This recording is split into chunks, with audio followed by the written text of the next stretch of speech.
अभी कुछ दिन पहले मीडिया में एक बयान दिया था पूर्व मुख्यमंत्री दिग्विजय सिंह ने कि मैं हिंदुत्व को नहीं मानता, तो क्या ये सही था? अभी राजगढ़ जिले में कुछ महीने पहले अभी अतिवृष्टि हुई थी, ओलावृष्टि, लेकिन अभी तक मुआवजा राशि नहीं डली है, तो क्या राजगढ़ में नुकसान नहीं हुआ था? आपको नहीं लगता कि मुआवजा राशि अभी तक मिल जानी चाहिए जहाँ भी नुकसान हुआ? अभी मोदी सरकार ने नोटबंदी 2 की है, जिसमें 2000 के नोट पर प्रतिबंध लगाया गया, तो क्या दोबारा से भ्रष्टाचार खत्म कर रहे हैं या फिर काला धन वापस लाएंगे? मध्य प्रदेश में रोजगार की कमी है, इस बात को आप भली भांति जानते होंगे। दूसरी चीज़, लगातार 20 वर्षों से मध्य प्रदेश में भारतीय जनता पार्टी की सरकार है। बीच में 15-14 महीने के लिए विपक्षी की सरकार आई थी, लेकिन रोजगार के लिए आपकी सरकार ने क्या किया इन 20 वर्षों में? अब जिलाध्यक्ष का पद आपको आपकी काबिलियत के ऊपर दिया गया था या फिर उनकी ओर से छोड़ी गई थी जिलाध्यक्ष का पद? कांग्रेस पार्टी की ओर से एक योजना लागू की गई है जिसमें 500 रुपये में गैस सिलेंडर और 1500 रुपये प्रति माह हर महिला को देने का दावा किया जा रहा है। वो तो शेख चिल्ली वाले सपने हैं। जी, एक नॉर्मल सवाल था जनता का कि जब भी चुनाव आते तभी ये योजनाएं लागू क्यों नहीं होती है? क्योंकि इससे पहले सरकार कहाँ जाती है? 2-4 महीने के पहले ही हर एक योजना लागू की हमारी जाती है। सरकार तो जब से बनी तब से लगातार काम करती है। किसने कहा कि सरकार चुनाव आते समय कोई घोषणा करती है? ये काम तो 6 महीने पहले कुकुरमुत्ती की तरह वो लोग निकल के आते जो 4.5 साल कुछ नहीं करते हैं। चुनाव से पहले 6 महीने पहले ऐसे निकलते जैसे जनता के सबसे बड़े हितैषी यही हो। नमस्कार, आप देख रहे हैं दांगी लाइव और मैं हूं विष्णु। इस समय मेरे साथ उपस्थित हैं मध्य प्रदेश के राजगढ़ जिले से भारतीय जनता पार्टी के जिलाध्यक्ष ज्ञान सिंह जी गुर्जर। सबसे पहले सर, स्वागत है आपका हमारे चैनल दांगी लाइव में। राम राम साहब। सबसे पहले मैं दिल्ली से शुरुआत करूंगा। दिल्ली में ट्रांसफ़र पोस्टिंग मामले में एससी के फैसले पर केंद्र सरकार का आदेश सही या गलत?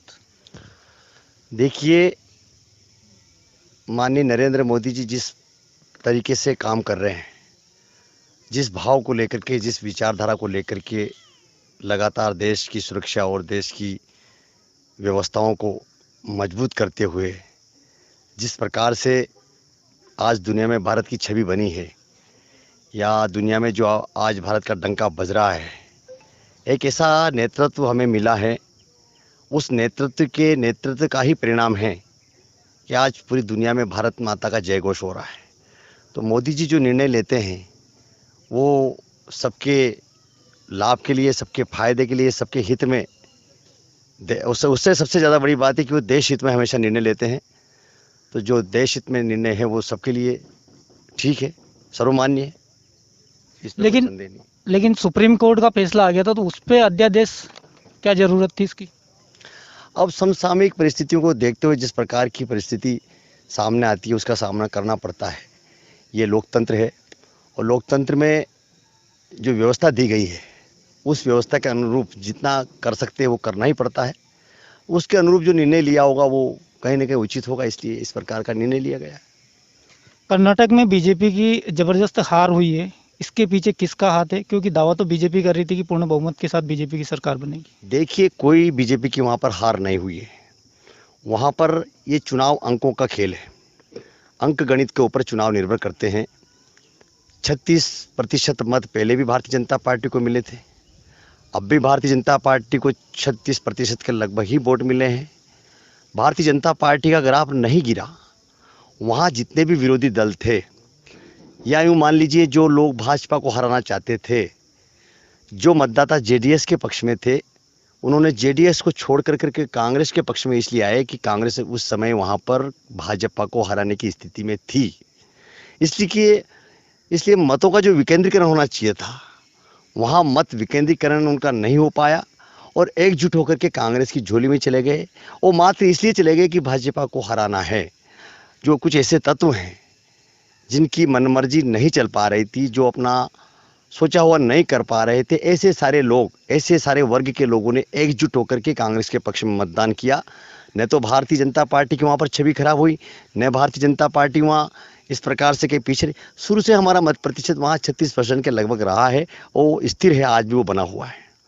उत्तर प्रदेश की जीत के लिए आपको बहुत बहुत बधाई। वहाँ पर ज़बरदस्त जीत हासिल की है नगरीय निकाय चुनाव में।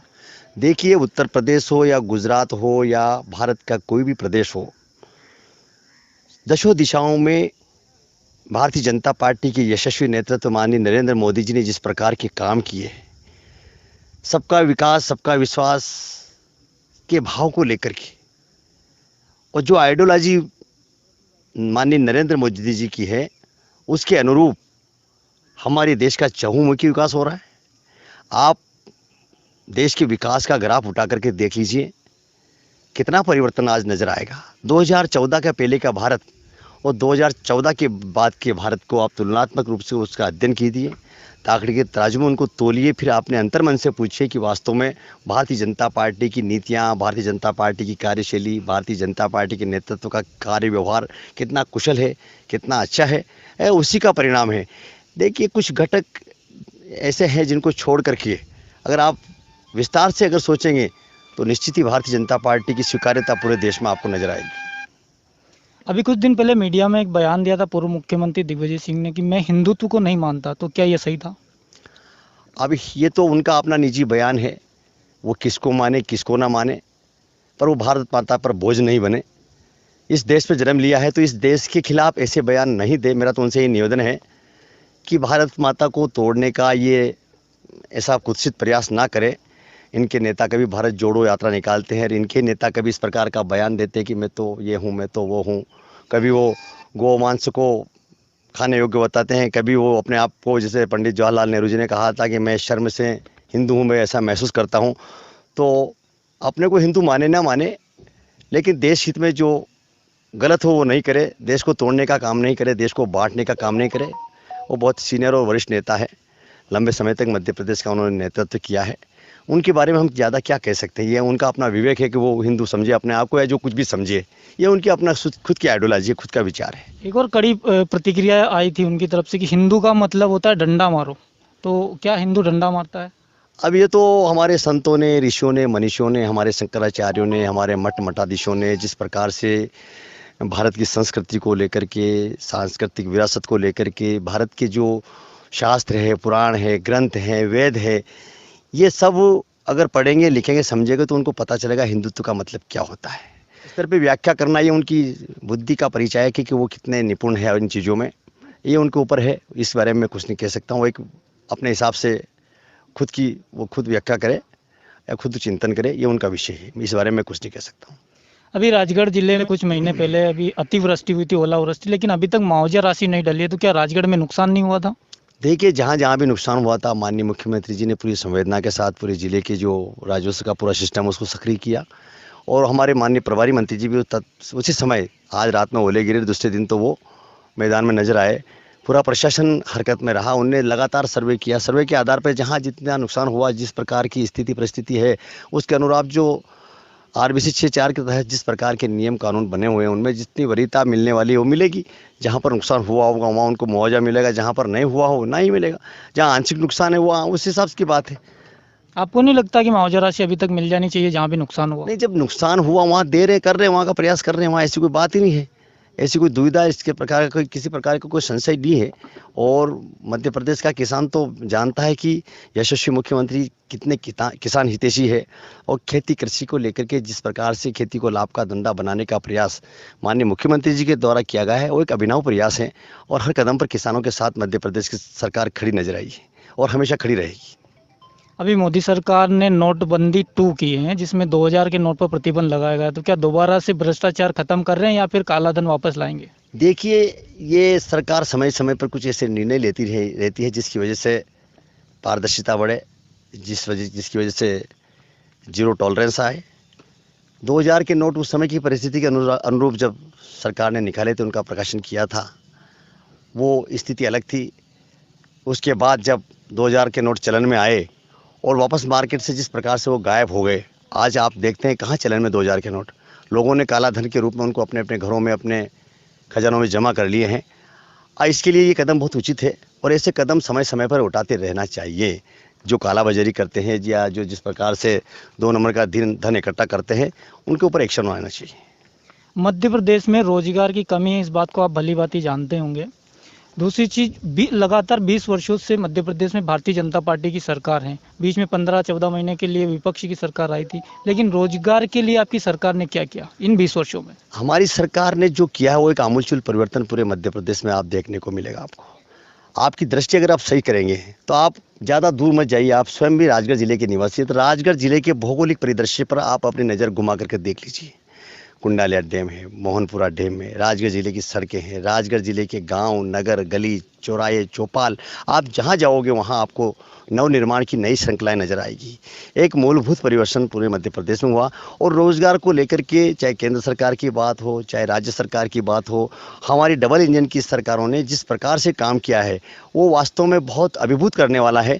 और हमारे मध्य प्रदेश के युवाओं के साथ जो छलावा कांग्रेस ने किया था कि हमारी सरकार आई तो हम 4,000 रुपये महीने रोजगार भत्ता देंगे, हमारी सरकार आएगी तो हम 10 दिन में 2 लाख का कर्जा माफ़ कर देंगे, बहनों को शादी में 51,000 का दहेज देंगे, नाच के भाव बढ़ा देंगे, दूध के भाव बढ़ा देंगे, इस तरह से झूठ बोल करके भ्रम का वातावरण बना करके जब कांग्रेस ने सत्ता हासिल की थी और सत्ता में बैठने के बाद जो कृत्य कांग्रेस के लोगों ने किया, जो ट्रांसफर उद्योग खोल करके कांग्रेस का नेतृत्व उसमें खो गया था, आम व्यक्ति की जो आवश्यकताएं थी उनको भूल करके, और मध्य प्रदेश की शिवराज सिंह जी की सरकार ने जो योजनाएं, जनहितैषी योजनाएं, गरीब हितैषी, गरीब कल्याण की जो योजनाएं लागू कर रखी थी, उन योजनाओं को कमलनाथ जी की उस 14-15 महीने की सरकार ने बंद कर दिया था।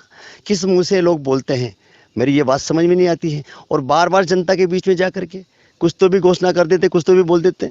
तो ये मध्य प्रदेश की जनता अब जाग चुकी है। मध्य प्रदेश की जनता ने शिवराज सिंह जी के नेतृत्व में जिस प्रकार का विकास देखा है, वो विकास का एक मॉडल पूरा मध्य प्रदेश बन करके उभरा है। बीमारू राज्य से मध्य प्रदेश विकसित राज्य की तरफ अग्रसर हुआ है और आज अग्रणी राज्यों में हमारा मध्य प्रदेश गिना जा रहा है। ये बड़ा चिंतन का विषय है कि जब कांग्रेस की सरकार थी, कांग्रेस की सरकार के 6 दशक, 6.5 दशक की सरकार के कार्यकाल में मध्य प्रदेश में मात्र 7 लाख हेक्टेयर जमीन पर सिंचाई होती थी। आज माननीय यशस्वी मुख्यमंत्री शिवराज सिंह जी के अथक प्रयासों से, चाहे वो तालाब हो, तलैया हो, कपिलधारा हो, बलराम तालाब हो, खेत तालाब हो, खोयरे मजरे टोले के छोटे छोटे बांध हो, बड़े डैम, कुंडाला डैम हो, मोहनपुरा डैम हो, सुटालिया डैम, इन सारे डैमों के ऐसे पूरे प्रदेश में जो श्रृंखला खड़ी की, उस श्रृंखला के माध्यम से वो 7 लाख हेक्टेयर का रकबा बढ़ करके आज 45 लाख हेक्टेयर रकबे पर मध्य प्रदेश में सिंचाई हो रही है। और उस सिंचाई की वजह से ये मध्य प्रदेश कृषि कर्मण्य पुरस्कार लगातार 7 बार प्राप्त करता है। जब कांग्रेस की सरकार थी केंद्र में, तब भी मध्य प्रदेश को कृषि कर्मण्य पुरस्कार मिला, और वो इसलिए मिला कि मध्य प्रदेश के किसानों ने पूरे देश में सबसे ज़्यादा अन्न पैदा करके देश के खजाने में जमा किया है। बड़े गौरव और गर्व की बात है। लेकिन सर महंगाई भी तो साथ में बढ़ गई है ना उसके। हर चीज़ साथ चलती है। जब आप परिवार है आपका, जब आप शादी करो तो आपके 50 तरह के खर्चे बढ़ जाएंगे। जब दुल्हन लाओगे तब पता चलेगा कि घर कैसे चलता है। तो जो सरकार आई, सरकार ने जो काम किए उसके हिसाब से जब आपके संसाधन खड़े हुए तो उस हिसाब से आवश्यकता बड़ी, जो रिक्वायरमेंट थी उसकी पूर्ति के अनुसार। ये तो इकोनॉमिक का काम, अर्थशास्त्र के ज्ञाता इस बात को जानते हैं कि जब जब किसी चीज़ की मांग बढ़ती है तो भाव उसके ज़्यादा बढ़ते हैं, जब मांग कम होती है तो भाव स्वतः भाव। ये तो सिस्टम है, ये तो आर्थिक युग है। और इस आर्थिक युग में विकास का जो मॉडल तैयार हुआ है, और उसमें आज एक आम से आम गरीब व्यक्ति अपना मोबाइल लेकर के दिन दहाड़ी करने जाता है, मोटरसाइकिल से दिन दहाड़ी करने जा रहा है, तो ये विकास भी तो हुआ ना भाई। आर्थिक स्थिति में सुधार हुआ। जब प्रति व्यक्ति आय कांग्रेस की आज से 20 साल पहले मध्य प्रदेश के प्रति व्यक्ति आय क्या थी और आज उसका ग्राफ निकालो, आज कितनी आय है। तो ये एक जो तुलनात्मक अध्ययन आप करेंगे तो जब आपकी आय बढ़ी तो खर्चे बढ़ेंगे, खर्चे बढ़ेंगे तो उसके अनुसार सारी चीज़ें बढ़ेंगी। ये तो अर्थशास्त्र की बात है भाई। आप इस पर विचार करो कि जब किसी चीज़ की मांग बढ़ती है और पूर्ति कम होती है तो उस चीज़ का, सीधी सी बात है। कोरोना काल जैसी भयंकर विपदा के समय पूरे भारत का जो नेतृत्व करने वाले, हमारे नेतृत्व के जो शक्तिशाली नेतृत्व भारत का है, माननीय यशस्वी प्रधानमंत्री नरेंद्र मोदी जी ने, यशस्वी मुख्यमंत्री शिवराज सिंह जी चौहान ने कितनी सूझबूझ के साथ कोरोना जैसी भीषण महाविभीषिका को, उस भीषण बीमारी को कैसे नियंत्रित किया, इस पर आप विचार कीजिए। कितनी बुरे परिस्थितियां पूरे देश और प्रदेश में बनी हुई थी, और पूरी सूझबूझ के साथ जिस प्रकार से उस बीमारी को नियंत्रित किया और उसके अनुसार जो वैक्सीन बन करके आई, और उस वैक्सीन का भारत ही नहीं दुनिया के बहुत सारे देशों में हमारी सरकार ने अपनी मानवीय संवेदनाओं को बताते हुए दुनिया की मदद के लिए भारत आगे निकल कर आया। वहाँ इन लोगों ने उपहास उड़ाया, वहाँ पर मजाक बने, ये तो बीजेपी की वैक्सीन है, ये तो कमल छाप वैक्सीन है। अरे भाई, मानव हित में तो बात कीजिए आप। हमेशा वोटों की राजनीति करने वाले ऐसे स्वार्थी लोगों से देश को समझना पड़ेगा, जागना संभलना पड़ेगा। ये समय समय पर आके जिस प्रकार का झूठ झपट बोल करके काम करने वाले लोग हैं, जो देश की जनता को गुमराह और भ्रमित करने वाले लोग हैं, इनसे देश की जनता को सावधान रहना पड़ेगा, जागना पड़ेगा, समझना पड़ेगा कि इनका मन कितने दूषित है, इनके दिल कितने गंदे हैं। अभी कुछ दिन पहले आपका एक वीडियो देखा था मैंने, और उसमें आपने एक नारा दिया था, हर समस्या का हल भारतीय जनता पार्टी। हर समस्या का हल खिलता हुआ कमल। भारतीय जनता पार्टी की सरकार आप केंद्र में देख लीजिए, राज्य में देख लीजिए, हमारी सरकार ने कोई घोषणा नहीं की थी फिर भी प्रधानमंत्री आवास बना के दे रहे हैं। हमारी सरकार ने कोई घोषणा नहीं की थी, फिर भी गैस चूल्हे घर घर पहुंचाने का काम कर रहे हैं। हमारी सरकार ने कोई घोषणा नहीं की थी कि हम प्रत्येक व्यक्ति को घर में पक्का शौचालय बना के देंगे। हमारी सरकार शौचालय बना के दे रही। हमारी सरकार ने कभी नहीं कहा था कि हम जनधन में खाते खुलवाएंगे। हमारी सरकार ने देश की आज़ादी के 6 दशक बाद तक लोगों के बैंकों में खाते नहीं खुल पाए थे। इस देश का जो आम व्यक्ति वो बैंकों में जा नहीं सकता था, लेकिन धन्य नरेंद्र मोदी जी को, उन्होंने एक पूरी योजना चला करके जीरो बैलेंस में खाता खोलने का प्रयास किया और उसके माध्यम से हमारे करोड़ों करोड़ बहन भाई हिंदुस्तानी लोग बैंक तक जुड़े। और बैंक से जुड़े तो डायरेक्ट डीबीटी का जो सिस्टम माननीय मोदी जी ने लागू किया, डायरेक्ट बेनिफिट सिस्टम को लागू किया और उसका लाभ पूरे देश की जनता को मिल रहा। अभी आपकी पार्टी पर एक आरोप है कि जब भी कोई काम आता है पंचायत में तो 40% कमीशन लेने के बाद कार्य को स्वीकृत किया जाता है। ये षड्यंत्र है। कुछ बहुत कुटिलता के साथ कांग्रेस के नेतृत्व ने इस प्रकार का षड्यंत्र रचा कि अपने सरपंचों को पढ़ाना, उनसे कहना कि तुम कुछ अधिकारी कर्मचारियों को पटाओ और उनको कमीशन बेस पर कुछ प्रलोभन देकर के, लोभ लालच देकर के और उनसे वो काम स्वीकृत कराओ। और फिर उनके नेता चौराहे पे चिल्लाते कि बहुत भ्रष्टाचार हो रहा, बहुत भ्रष्टाचार हो रहा, और कुछ लोगों को ट्रिप करवाने का काम करते हैं। अभी ब्यावरा के विधायक जी ने वहाँ के एक सीओ को ट्रिप कर उनके सरपंच को पटाया कि कैसे भी करके इस सीओ को तुम फंसाओ, और फंसा करके कोई बात न बात का नाम पर, चूंकि उनको इसी छोटी छोटी घटिया हरकतों से पॉपुलर होने के लिए, अपनी पॉपुलरिटी बढ़ाने के लिए इस प्रकार का काम करते हैं, तो ये तो सब लोग जानते हैं। 20 साल का हमारी सरकार का कार्यकाल है और उसमें आपने देखा जो विकास हुए, जो काम हो रहे हैं, कहीं किसी प्रकार का भ्रष्टाचार या ऐसी कोई बात नहीं है। लेकिन षड्यंत्रपूर्ण तरीके से कांग्रेस अपने कार्यकर्ताओं के माध्यम से, अपने नेतृत्व से सारा षड्यंत्र फैला करके और अधिकारी कर्मचारियों को बदनाम करने के लिए और इस प्रकार के काम करती है। और जब अधिकारियों को पता चला, जब उन्होंने कार्य निरस्त कर दिए, तो बीजेपी वालों के सिर पर मर दिए कि बीजेपी वालों ने तुम्हारे काम निरस्त कराए। भाई हम क्यों निरस्त करवाएंगे? हम तो विकास के लिए अग्रसर हैं। प्रदेश का विकास हो, गांव का विकास हो, गरीब का विकास हो, माताओं बहनों का विकास, महिलाओं। अभी लाडली बहना योजना देख लीजिए, हमारी सरकार प्रत्येक बहन के खाते में आने वाले 10 जून से 1000 रुपये प्रति माह उनके खाते में पैसा डालेगी। ये कोई साधारण बात है? सगा भाई अपनी बहन को पैसे, जब बहन पियर आती है ससुराल से, वो जब वापस जाने लगती है तो वो भाई उसकी घरवाली से पूछता है कि मेरी बहन को क्या क्या करें, इसके लिए क्या दें अपन बहन, अभी इनको कपड़े किए थे अपन, अब तो आप 150 रुपये दे दो। जब ऐसा भाव सगा भाई रखता तो धन्य उस भाई को जिसने सारे मध्य प्रदेश की बहनों को अपनी बहनें बना करके और प्रति महीना उनके खाते में 1000 रुपये डालने का काम करेंगे। अब जिलाध्यक्ष का पद आपको आपकी काबिलियत के ऊपर दिया गया था या फिर उनकी ओर से छोड़ी गई थी जिलाध्यक्ष का पद? नहीं, ऐसा कुछ नहीं है। उनको 3 वर्ष पूरे हो गए थे और 3 वर्ष पूरे होने के साथ साथ उनकी मंशा विधानसभा चुनाव लड़ने की भी थी। तो नेतृत्व ने तय किया कि जो आदमी विधानसभा चुनाव लड़ना चाहता है, पार्टी दे तो अलग बात है, लेकिन वो चुनाव लड़ने की मंशा रखता है तो वो पद छोड़ दे। तो उस नाते उन्होंने अपना पद छोड़ करके, और फिर पार्टी ने, जब पार्टी को लगा कि कोई ऐसा व्यक्ति जो संगठन के लिए काम करने में ठीक हो, उस दृष्टि से फिर मेरा पार्टी ने चयन किया। पार्टी ने मुझे ये दायित्व दिया, ये जिम्मेदारी थी। या फिर वो नेतृत्व सही से नहीं करते? नहीं, ऐसा कुछ नहीं। भारतीय जनता पार्टी का छोटा से छोटा कार्यकर्ता भी परिपक्व हैं। भारतीय जनता पार्टी एक ऐसा दल है देश में जिसका 12 महीना हमेशा, जिसमें कोई ना कोई कार्यक्रम, कोई ना कोई अभियान, कोई ना कोई मूवमेंट को लेकर के काम करते रहते हैं।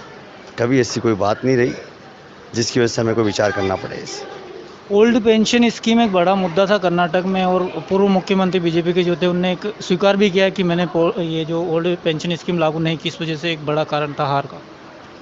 देखिए, किसी भी देश, प्रदेश या घर को चलाने के समय उस घर के मुखिया से पूछो कि वो कैसे उस घर को चला रहा है।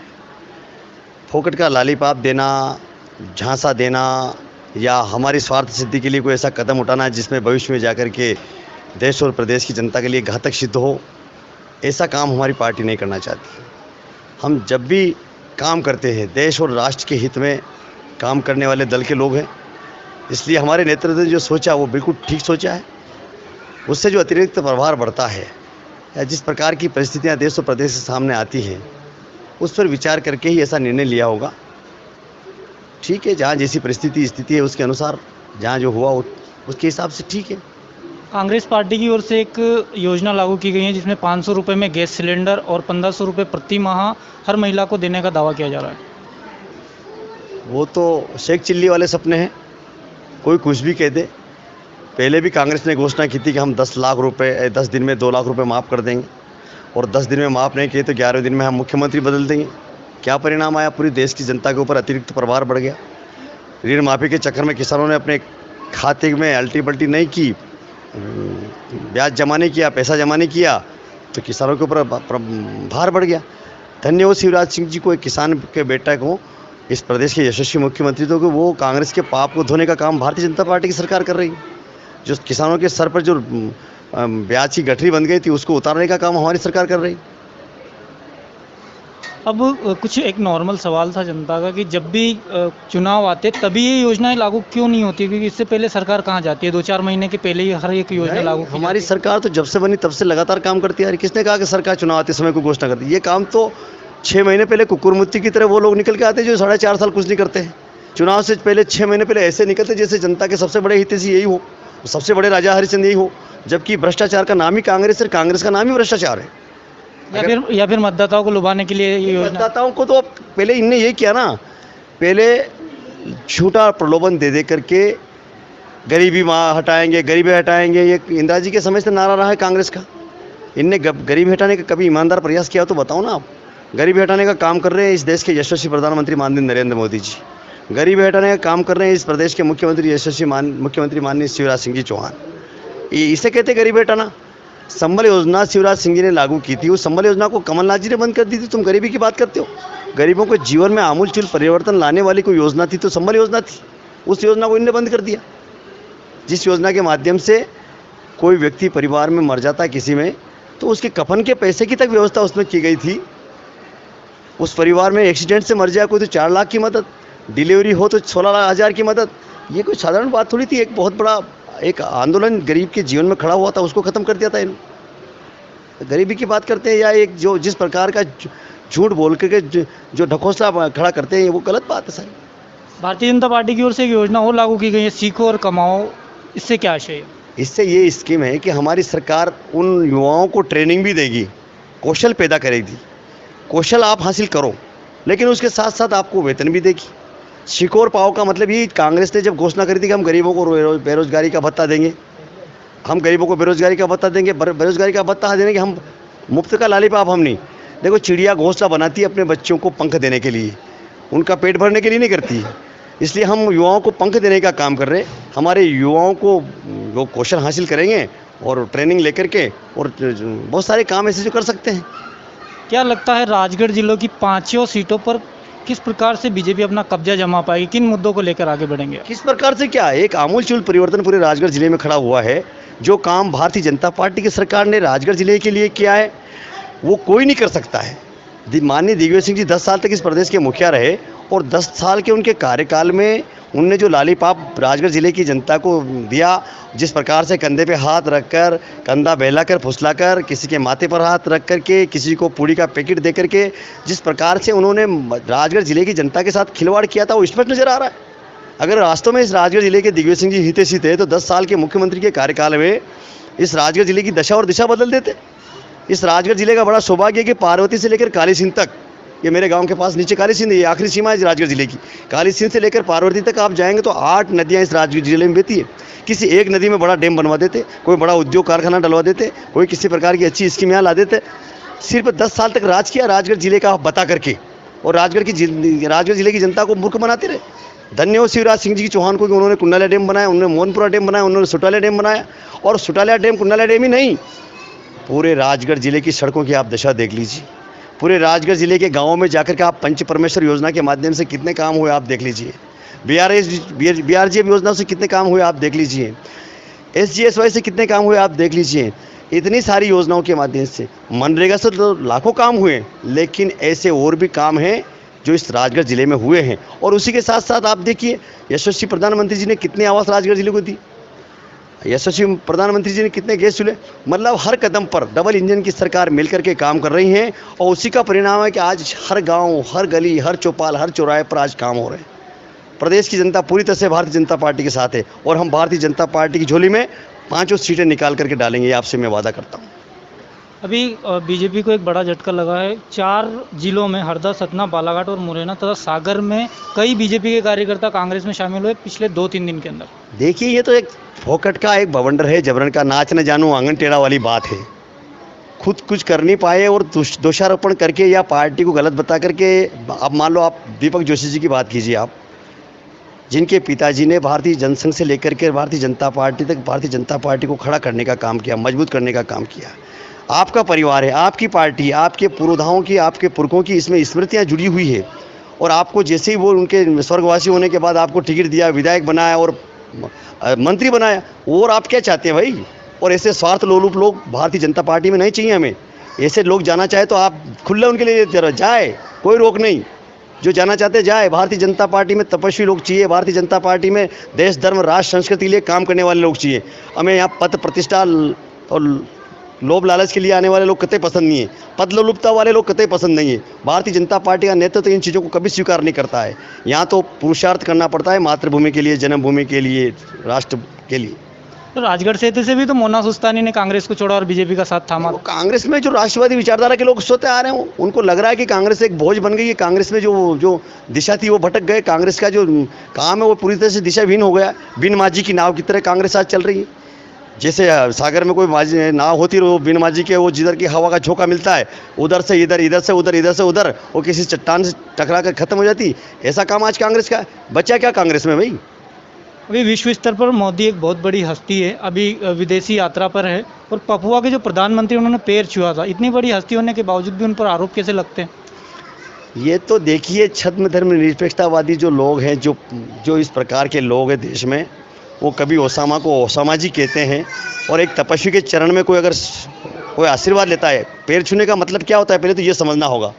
पैर छूने का मतलब होता है किसी महापुरुष के चरणों में अपनी बुराइयों को समर्पित करना और उसकी अच्छाइयाँ सर के माध्यम से लेना। पैर छूने का अर्थ ये है। अब पैर तो जो भी विद्वान है, जो भी तपस्वी, ऋषि वनिषी की पद्धति वाले जो लोग हैं, जो ज्ञानी हैं, चाहे उम्र में छोटे हो, और उनके भी अगर कोई वो ज्ञान है, कोई अभी धीरेन्द्र शास्त्री जी है और पूरी दुनिया में उनके नाम का डंका बज रहा है, तो क्यों बज रहा है? उनका व्यक्तित्व, कृतित्व ऐसा, उनने ऐसी सिद्धि हासिल कर रखी और उस सिद्धि के दम पर भगवान हनुमान जी के भरोसे कोई बात कहते तो ये कौन सी गलत बात है? लेकिन विरोधी लोग आज जिस प्रकार से आज आरोप प्रत्यारोप लगाते हैं, ये उनके लिए स्वयं के लिए चिंतन मनन का विषय है कि वो आखिर क्या बोल रहे हैं, क्या कर रहे हैं। अभी सर, विकास यात्रा के दौरान आपके कुछ वीडियो देखे थे, कुछ गांव में बीजेपी के नेताओं का विरोध किया गया था। नहीं, वो तो षड्यंत्रपूर्ण तरीके से कुछ लोगों को, कांग्रेसी लोगों का हमेशा ही काम रहा है किसी को दारू का पौवा देना, किसी को क्वार्टर देना, और कोई अच्छा कार्यक्रम चल रहे वहाँ उसको भेज करके वो बवंडर खड़ा करवाना। हमारे किस बात का भाई, किस बात का आरोप प्रत्यारोप? हमारी सरकार ने जो काम किए उससे गांव, गरीब, किसान की दशा बदल गई, राजगढ़ जिले की तकदीर बदल दी, तस्वीर बदल दी। क्या चाहिए भाई? कुछ तो भी कुछ करने का, अगर षड्यंत्रपूर्ण तरीके से कोई काम करता है तो उसका तो कोई मतलब ही नहीं है। कोई कुछ भी कर ले। जब राहुल गांधी ने भारत जोड़ो यात्रा निकाली थी तो उसमें अपने बीजेपी के कुछ नेता थे, उन्होंने बोला था भारत जोड़ो नहीं भारत तोड़ो यात्रा। तो यात्रा निकालने से कैसे भारत टूटा? अरे भाई, अभी कर्नाटक में जीते रहा पाकिस्तान जिंदाबाद के नारे लग रहे, तो क्या भारत जुड़ रहा है? क्या मोहब्बत का यही पैगाम है? ये मोहब्बत, हमने तो मोहब्बत का पैगाम दिया, हम तो मोहब्बत से लोगों को जोड़ रहे हैं। भाई कोई कैसे जो तुम लोग देश को, जिस सभा में या जिस मीटिंग में, जिस बैठक में पाकिस्तान जिंदाबाद के नारे लगाए जाते हैं उसको आप क्या कहते हैं? आप भी पत्रकार हैं, आप बताइए। जिस भारत जोड़ो यात्रा में पाकिस्तान जिंदाबाद के नारे लगाए जाते हैं, और कांग्रेस का इतिहास रहा है कि आज़ादी के साथ भारत को तोड़ने वाली कांग्रेस, इमरजेंसी के समय भारत की ऐसी की तैसी करने वाली कांग्रेस, आपातकाल लगा करके इंदिरा जी ने क्या इस भारत को क्या स्वर्ग जैसी स्थिति क्या पैदा करी थी क्या? भाई जो क्रियाकलाप कांग्रेस के रहे, हमेशा देश विभाजन के रहे, देश को तोड़ने के लिए, वर्ग भेद, जातिवाद को बढ़ावा देने के रहे, मुस्लिम तुष्टीकरण की नीति अपना करके और देश को तोड़ने का काम कांग्रेस ने किया। स्पष्ट है, इतिहास गवाह इस बात का। इसके लिए प्रत्यक्षम किम प्रमाणम। आज हर चीज़ प्रत्यक्ष में आपको नजर आ रही है, उसके में प्रमाण की क्या जरूरत है? आप देखिए ना, इतिहास उठा करके देख लीजिए। और बंटवारे क्यों हुआ? भारत पाकिस्तान का बंटवारा क्यों हुआ? पहली बात तो ये है। और किसने करवाया, क्यों करवाया? सत्ता लोलुपता के लिए पंडित जवाहरलाल नेहरू जी ने भारत माता के टुकड़े करवा दी, हमारी दो भुजाओं को कटवा दिया। बांग्लादेश पाकिस्तान के रूप में भारत की जो दो भुजाएं थी, और हमारा भारत माता का जो मस्तक है, जम्मू कश्मीर जो हमारा मुकुटमणि है, उसको पाकिस्तान को सौंपने की पूरी तैयारी कर दी थी पंडित जवाहरलाल नेहरू जी ने। धारा 370 लगाकर 35 लगा करके बचा क्या था हमारे पास? वो तो धन्य हो हमारे यशस्वी प्रधानमंत्री माननीय नरेंद्र मोदी जी को कि उन्होंने अपने बल, अपने पुरुषार्थ, अपने कौशल से धारा 370 हटा करके 35A हटा करके और जम्मू कश्मीर का संपूर्ण रूप से भारत में विलय किया। ये छोटी मोटी बात है क्या? ये साधारण बात है क्या? अभी जीतू पटवारी का एक वीडियो आया था सदन का, वहाँ पे उन्होंने एक मुद्दा उठाया था 3000 प्रति कुंटल वाला किसान का। तो उसमें सदन से निलंबन हुआ था और उनका यही आरोप था कि मुख्यमंत्री शिवराज सिंह चौहान ने मेरा निलंबन करवाया। नहीं, निलंबन कर रहा है या किसी का बहिष्कार करना है या किसी प्रकार की इस प्रकार की घटिया मानसिकता, जैसे अभी आप बोल रहे हो, अभी कमल कपड़नाथ जी कह रहे हैं कि 1500 रुपये महीने बहनों के खाते में डालेंगे। अरे शेख चिल्ली के सपने दिखाना छोड़ो भाई, तुम्हारे पास जब था तब तुमने कुछ किया नहीं। देश की आज़ादी से लेकर अब तक लगातार 70 साल आपने राज किया, तब आप कुछ कर नहीं पाए। अभी 15 महीने की आपकी सरकार बनी थी, उसमें आप कुछ कर नहीं पाए। अब लोगों को फिर बेवकूफ़ बनाने आगे कि हम 1500 रुपये महीने खाते में डालेंगे बहनों के। तुम हो या तुम्हारे पास होगा तब तुम डालोगे। इस मध्य प्रदेश की जनता ने तुम्हें नकार दिया पूरी तरह से। 1500 तो क्या तुम 15 रुपये नहीं डाल सकते हो, सबको पता है। पर झूठ की घोषणा करने में तुम्हारा बाप का बिगड़े भी क्या। झूठ बोलो, जोर से बोलो, इतने जोर से बोलो कि उस सत्य को पीछे कर दे। ये कांग्रेस की तासीर रही, कांग्रेस की परिभाषा यही है। बच्चा क्या भाई भाई आज जो भी स्कैंडल है, आज 2014 से पहले कितने घोटाले आते थे साहब, AG, OG, Kanimozhi, 2G, 3G, 4G, कोल घोटाला क्या थे। जब से इस देश की सत्ता की बागडोर माननीय यशस्वी मुख्यमंत्री नरेंद्र मोदी जी, प्रधानमंत्री नरेंद्र मोदी जी ने संभाली, तब से आप देख लीजिए कहाँ का भ्रष्टाचार है, कहाँ की घटना, कहाँ का क्या। आए दिन घुसपैठ होती थी, आए दिन सीमाओं पर बमबारी गोलीबारी होती थी, सैनिकों के सर काट दिए जाते थे। आज कोई मजाल है, हम घुस के मारने वालों में की श्रेणी में खड़े हो गए। गोलीबारी तो अभी भी हो रही है, लेकिन पकड़ घुस के मार रहे ना, हम घुस के मार रहे ना, तुरंत कार्रवाई होती है। एयर स्ट्राइक हो, सर्जिकल स्ट्राइक हो, तरह तरह से। आज जो कालाबाजारी होती थी भारत में, जो नकली नोट चलते थे, सारे चलन से बाहर, सारे मतलब हर कदम पर कदम दर कदम भारत को मजबूत करने का काम यशस्वी प्रधानमंत्री माननीय नरेंद्र मोदी जी कर रहे हैं। काम हो रहा है, काम नजर आ रहा है। आपकी तरफ से पब्लिक को कुछ संदेश देना चाहते हो? भाई हमारा यही संदेश है, आप सबसे यही निवेदन है। हमारी सरकार ने काम किया है, हमारी सरकार काम कर रही है, हमारी सरकार काम करेगी। जो लोग झूठी घोषणा करते हैं, झूठे वादे करते हैं, जो आप सबको बरगलाने का, आपको भ्रमित करने का काम करते हैं, जो कल क्या बोलते रहे, आज क्या बोलते हैं, उसको आप सब लोग जानते हैं। इसलिए ऐसे जो भ्रामक प्रचार करने वाले लोग हैं, ऐसे जो गुमराह करने वाले लोग हैं, ऐसे जो छलावा देकर के, लोभ लालच देकर के जो लोग सत्ता हासिल करना चाहते हैं, आप सबसे यही निवेदन है कि ऐसे लोगों से आप सतर्क रहें, होशियार रहें और प्रत्यक्षम किम प्रमाणम का जो सूत्र वाक्य है उसको आप आत्मसात करें कि नज़र उठा करके देख लें, चाहे राजगढ़ जिला हो या पूरा मध्य प्रदेश या पूरा भारत। माननीय यशस्वी प्रधानमंत्री नरेंद्र मोदी जी के 9 साल के कार्यकाल में जो काम हुए हैं और उससे पहले जो काम हुए थे उनको आप ताकड़ी तराजू में तोल लीजिए। 2003 से पहले जो काम थे और 2003 से 2023 तक जो भारतीय जनता पार्टी की सरकार ने काम किए हैं, उन सबका आप तुलनात्मक चिंतन कीजिए और उसके बाद निर्णय लीजिए। आपके सामने एक ही नेतृत्व नजर आएगा, वो नजर आएगा भारतीय जनता पार्टी का। भारतीय जनता पार्टी के नेतृत्व ने जो आमूलचूल परिवर्तन देश और प्रदेश में खड़ा किया है, उसके आप सब लोग साक्षी है साथियों। आपसे कुछ छुपाव नहीं है। 2003 से पहले जो बेटा बेटी पैदा हुए थे, जो 19, 18, 20 साल के बेटा बेटी हैं, उनको जरूर पता नहीं है कि कांग्रेस का वो काला राज, कांग्रेस के कार्यकाल में जिस प्रकार का जो मध्य प्रदेश बीमारू राज्य बन गया था, मध्य प्रदेश अंधकार में चला गया था, विकास के नाम पर गड्ढे गड्ढे थे, उस मध्य प्रदेश से भारतीय जनता पार्टी की सरकार ने मध्य प्रदेश को ऐसी उस बीमारू राज्य की श्रेणी से निकाल करके एक विकसित राज्य की श्रेणी में खड़ा किया और हम इस मध्य प्रदेश को आने वाले समय में स्वर्णिम मध्य प्रदेश बनाना चाहते हैं। इसमें आप सबके सहयोग और मदद की ज़रूरत है। हमारी सरकार की ये सारी योजनाएं इसी तरह चलती रहे, आप सबको ऐसा ही लाभ मिलता रहे, ऐसा सहयोग आशीर्वाद हमेशा आप लोगों का बना रहे। जय भारत, जय श्री राम। चैनल के लिए 2 शब्द आपकी तरफ से। भाई दांगी चैनल हमारे ग्रामीण युवाओं ने, हमारे भाइयों ने गांव की जो संस्कृति है, जो हमारी तासीर है, जो हमारा जो तरीका होता है, हमारा जो सलीका होता है, उसके अनुरूप आपने दांगी चैनल की स्थापना करके गांव गरीब किसान की आवाज़ को बुलंद करने का दांगी चैनल के माध्यम से आप लोग काम कर रहे हैं। इसके लिए आपको बहुत बहुत हार्दिक बधाई, बहुत शुभकामनाएं। जय भारत, जय श्री राम। हमसे जुड़ने के लिए बहुत धन्यवाद। धन्यवाद।